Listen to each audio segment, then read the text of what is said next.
આંદોલન કરવામાં આવ્યું હતું।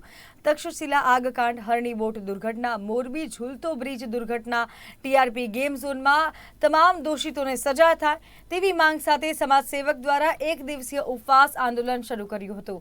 આ મામલે સરથાણા પોલીસે સામાજિક કાર્યકરની અટકાયત કરી હતી।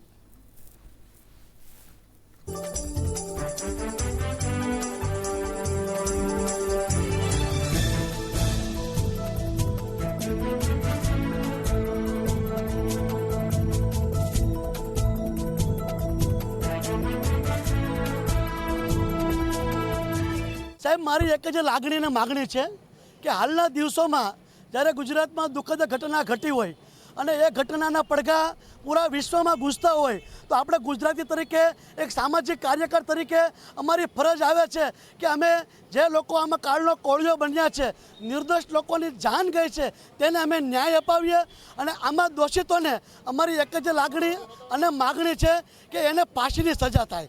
ઉપરથી નીચે સુધી કોઈ પણ આમાં દોષિત હોય, કેમ કે સાહેબ ગુજરાતે બહુ જ સહન કર્યું છે।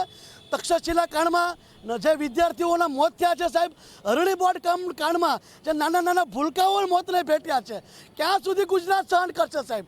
કેમ કે આપણે જોયું તો ચાસવારે દરેક કામમાં સરકાર પોતાનો જશ લેવા આવી જાય છે, તો આમાં પણ સરકાર પોતાની જવાબદારી લે અને દોષિતોને ફાંસીની સજા આપે। મારું આંદોલન જ્યાં સુધી મારી માગણી નહીં સ્વીકારાય ત્યાં સુધી મારું આંદોલન રહેશે।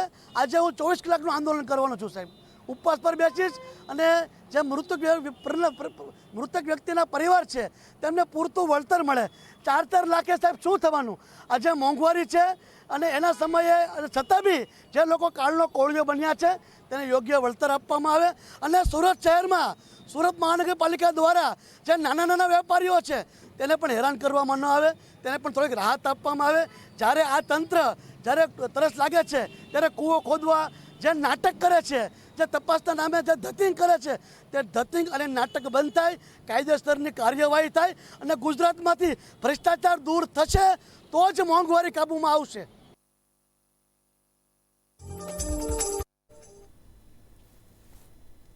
રાજકોટ